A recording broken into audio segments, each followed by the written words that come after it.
दोस्तों नमस्कार। भारतीय रेल यात्री चैनल पर आप सभी लोगों का बहुत बहुत स्वागत है। दोस्तों आज जिस रेलवे लाइन के बारे में हम लोग बात करने के लिए जा रहे हैं वो उत्तराखंड का एक बहुत ही इम्पोर्टेंट सेक्शन है। हालांकि इस लाइन के बनने से कोई ख़ास कनेक्टिविटी तो नहीं है, लेकिन रीजनल कनेक्टिविटी के तौर पर देखा जाए, यदि उत्तराखंड जैसा आप लोग जानते हैं कि पहाड़ी स्टेट है और वहाँ पे रेलवेज़ की कनेक्टिविटी सुदूर प्रांत या फिर सुदूर क्षेत्र तक होना बहुत ही चुनौतीपूर्ण होता है। तो जो उत्तर प्रदेश से उत्तराखंड का सटा हुआ क्षेत्र है वहीं तक रेलवे की कनेक्टिविटी है, क्योंकि वो समतल क्षेत्र है, मैदानी भाग है। उसके आगे जो क्षेत्र है पहाड़ी क्षेत्र, वहाँ तक नहीं है रेलवे कनेक्टिविटी। उसके आगे रोडवेज से आपको जाना होता है।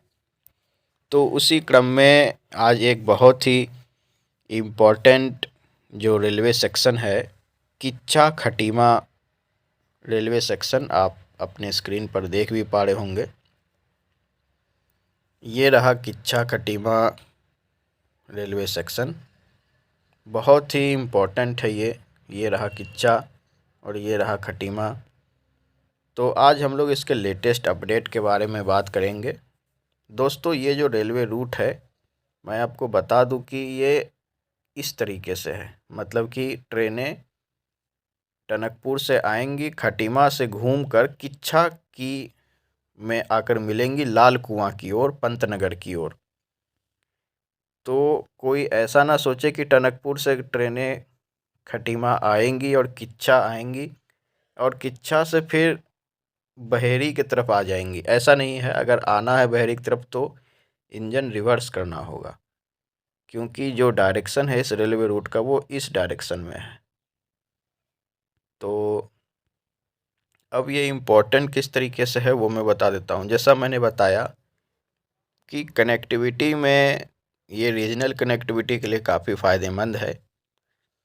अभी के हिसाब से यदि आपको लाल कुआं से खटीमा आना है या टनकपुर से काठगोदाम जाना है, तो फिर इस कंडीशन में आप क्या करेंगे?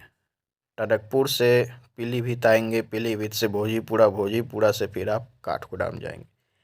काफ़ी घूमना पड़ जाएगा, जबकि आप ये देख सकते हैं कि जो स्टेट है वो भी चेंज हो जा रहा है। टनकपुर से आप पीलीभीत आएंगे, उत्तराखंड से यूपी आ जाएंगे, फिर यूपी में रहेंगे, फिर यूपी से उत्तराखंड जाएंगे।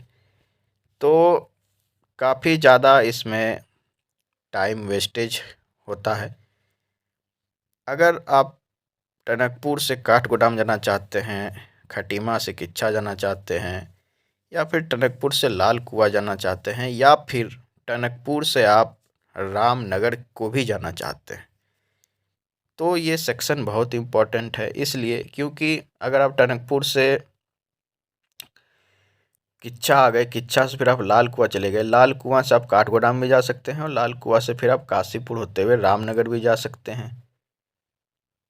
तो ये जो तीनों टर्मिनल रेलवे स्टेशन है, कहने का तात्पर्य है कि ये जो तीनों टर्मिनल रेलवे स्टेशन है, टनकपुर, काठगोदाम और रामनगर, ये तीनों आपस में कनेक्ट हो जाएंगी इस रेलवे रूट से।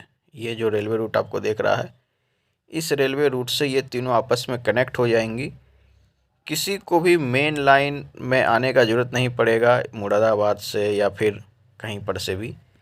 तो थोड़ा सा टाइम का वेस्टेज होने से बचेगा और जो वहाँ के लोकल पहाड़ी लोग हैं उनको भी समय में बचत होगा। तो दोस्तों आइए देख लेते हैं इसके ऊपर लेटेस्ट अपडेट क्या है, वो देख लेते हैं हम लोग। दोस्तों आप ये पुष्कर सिंह धामी जो कि उत्तराखंड का सीएम है, उसका ट्वीट भी देख सकते हैं। इन्होंने ट्वीट किया है, आदरणीय प्रधानमंत्री श्री नरेंद्र मोदी जी के नेतृत्व में सुदृढ़ रेलवे कनेक्टिविटी से देवभूमि उत्तराखंड के विकास को नई गति मिल रही है। लगभग इसी क्रम में लगभग 1546 करोड़ रुपए की लागत से किच्छा खटीमा रेल लाइन परियोजना का कार्य जल्द शुरू किया जाएगा। दोस्तों यहाँ पे एक बात जो मेरे दिमाग में आ रही है कि हिमाचल प्रदेश और उत्तराखंड दोनों ही पहाड़ी स्टेट हैं, दोनों का ही एरिया लगभग एक है, ज्योग्राफिकल कंडीशन भी एक है, कुछ हद तक कल्चर भी सेम है और दोनों ही मतलब कि अपने आप को देवभूमि क्लेम करते हैं। कि उत्तराखंड भी अपने आप को देवभूमि क्लेम करता है, हिमाचल प्रदेश भी अपने आप को देवभूमि क्लेम करता है। तो पहले इसका निपटारा होना चाहिए कि असल में देवभूमि कौन है। दूसरी बात कि उत्तराखंड ने बड़ी चालाकी से केदारनाथ, बद्रीनाथ, यमुनोत्री और गंगोत्री इन चारों को 4 धाम बना दिया, जो कि सरासर गलत है। 4 धाम ये है ही नहीं। यमुनोत्री और गंगोत्री कोई मतलब कि मेन डिटीज़ का जो तीर्थ स्थल नहीं है। यमुनोत्री मतलब जहाँ से यमुना शुरू हो रही है, गंगोत्री मतलब जहाँ से गंगा शुरू हो रही है। एक्चुअल में गंगोत्री से गंगा शुरू होती है, जो ओरिजिनल सोर्स है गंगा का वो गोमुख है। खैर ये सब तो बाद की बातें हैं। तो उत्तराखंड को जो है इस चीज़ पर सोचना चाहिए, फ्रॉडगिरी से बचना चाहिए उत्तराखंड के लोगों को। और जो लेटेस्ट अपडेट है वो हम लोग देख लेते हैं।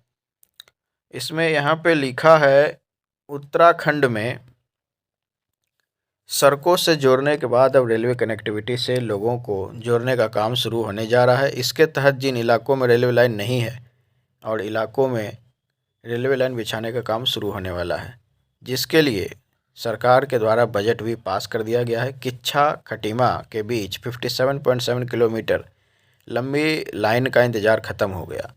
नई लाइन बनाने के लिए बजट में 122 करोड़ रुपए की मंजूरी दी गई है।